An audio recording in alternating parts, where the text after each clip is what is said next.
أصحاب الكهف لم يكونوا شيوخاً أو كباراً في السن، إنما كانوا فتية صغاراً عاشوا في زمن الملك دقيانوس، وهو حاكم ظالم كان يضطهد المسيحيين كما كان الرومان قبله يقتلونهم ويتركونهم فريسة للأسود. قتل الملك جميع المسيحيين، ولم يتبقى منهم غير رجل واحد استطاع أن يبلغ رسالته لعدد من الشباب حتى آمنوا بالله تعالى، ثم عثر عليه الملك وقتله. ولكن الفتية لم يموتوا، بل استطاعوا أن يكسبوا قلوب ملايين البشر، وأوشكوا على غرس لا إله إلا الله في قلوبهم. فكيف التقى الفتية مع بعضهم البعض وكيف اجتمعوا؟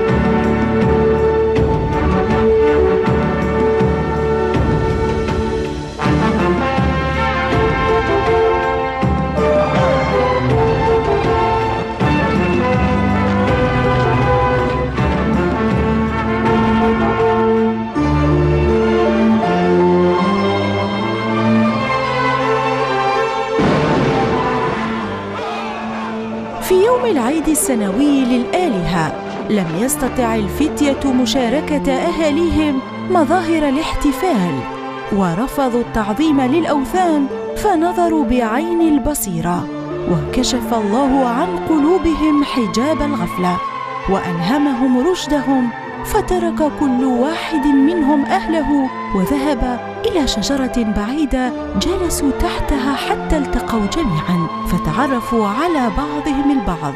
يقول الله تعالى بعد بسم الله الرحمن الرحيم: إذ قاموا فقالوا ربنا رب السماوات والأرض لن ندعو من دونه إلها لقد قلنا إذا شططا.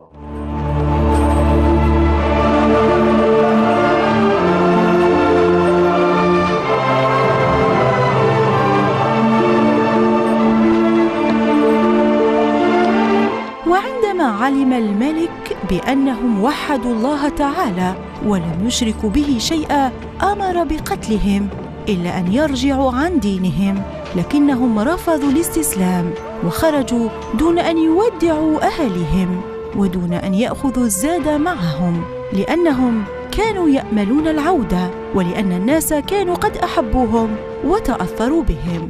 ذهبوا إلى الكهف خوفا من ملاحقتهم، وعندما نال منهم التعب ناموا، لكن حكمة الله اقتضت أن يكون من يراهم نياما ينتابه الخوف منهم، مصداقا لقوله تعالى: لو اطلعت عليهم لوليت منهم فرارا ولملئت منهم رعبا. كانوا يتقلبون يمنة ويسرى، وكلبهم نائم عند الباب، تحسبهم أيقاظا وهم رقود، وفي أعلى الكهف فتحة يتسرب منها الهواء وخيوط الشمس. يقول الله تعالى بعد بسم الله الرحمن الرحيم: وترى الشمس إذا طلعت تزاور عن كهفهم ذات اليمين وإذا غربت تقرضهم ذات الشمال وهم في فجوة منه ذلك من آيات الله من يهد الله فهو المهتد ومن يضلل فلن تجد له وليا مرشدا. وتحسبهم أيقاظا وهم رقود ونقلبهم ذات اليمين وذات الشمال وكلبهم باسط ذراعيه بالوصيد لو اطلعت عليهم لوليت منهم فرارا ولملئت منهم رعبا.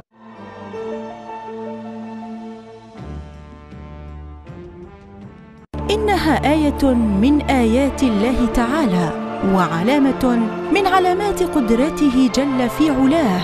وفي لحظة من اللحظات وبعد مرور 300 سنة و9 سنوات يأذن الله جل وعلا للأرواح أن ترجع، فإذا الأجساد تتحرك مرة أخرى فتهتز من بعد موتها، فإذا بهم يقومون يتساءلون، يقول قائل منهم: كم ساعة لبثنا نياما؟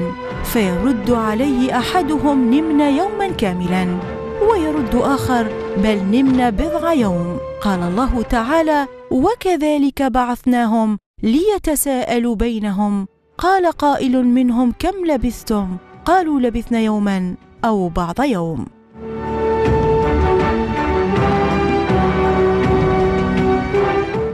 وعندما شعروا بالجوع والعطش أخرجوا قطعا من النقود ليشتروا بها الطعام، وقالوا لأحدهم: اذهب بهذا المال إلى أسواق المدينة واحرص أن تدخل متخفيا كي لا يشعروا بك. لكن الذي خرج منهم لم يكن يعلم أنهم قد ناموا في كهفهم أكثر من 300 سنة.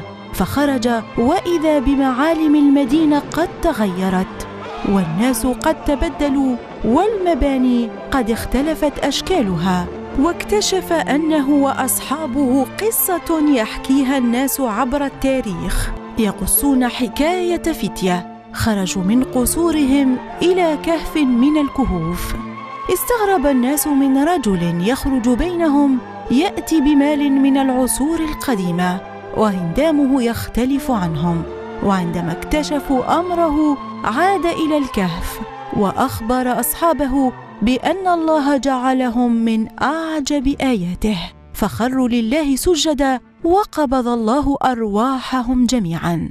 يقول الله تعالى بعد بسم الله الرحمن الرحيم: وكذلك أعثرنا عليهم ليعلموا أن وعد الله حق. ومغزاها أنه كما نام أصحاب الكهف ثم بعثهم الله تعالى، كذلك يبعث الموتى يوم القيامة، إن وعد الله حق.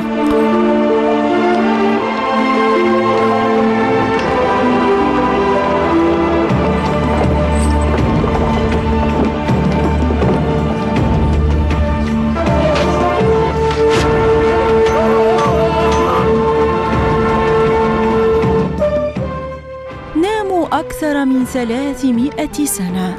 هم شباب مؤمنون متدينون من أتباع سيدنا المسيح عليه السلام في مملكة دقيانوس، وفي يوم العيد السنوي للآلهة لم يتحملوا فكرة الاحتفال، لأن كل شيء في الكون يصدح بلا إله إلا الله. كل شيء في الكون يدل على أن الله عز وجل موجود، كل شيء يهتف بجماله وجلاله سبحانه وتعالى، وكل يسبح بحمده.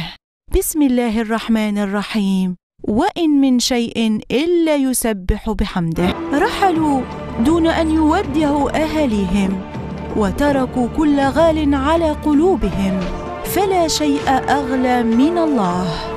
الله غالي، وغلاوته بالأقوال التي تصدقها الأعمال.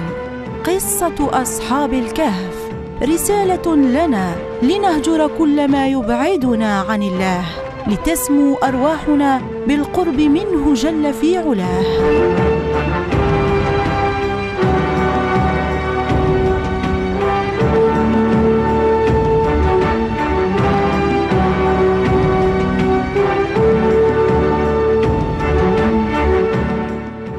تركوا كل شيء من أجل الله، فآواهم وأنزل عليهم رحمته وأيدهم بنصره. والله لا يخذل من يختار طريق السير إليه. لا إله إلا الله، ولا أغلى منك يا الله.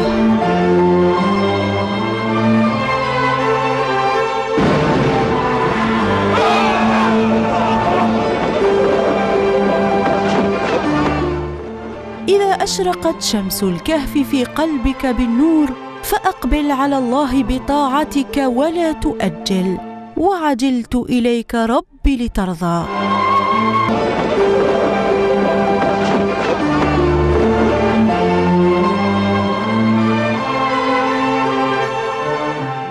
كانوا نياما وما كانوا بموتى، وكم أحيوا من قلوب. حكايتهم رسالة لنا، لعل نومهم يوقظنا.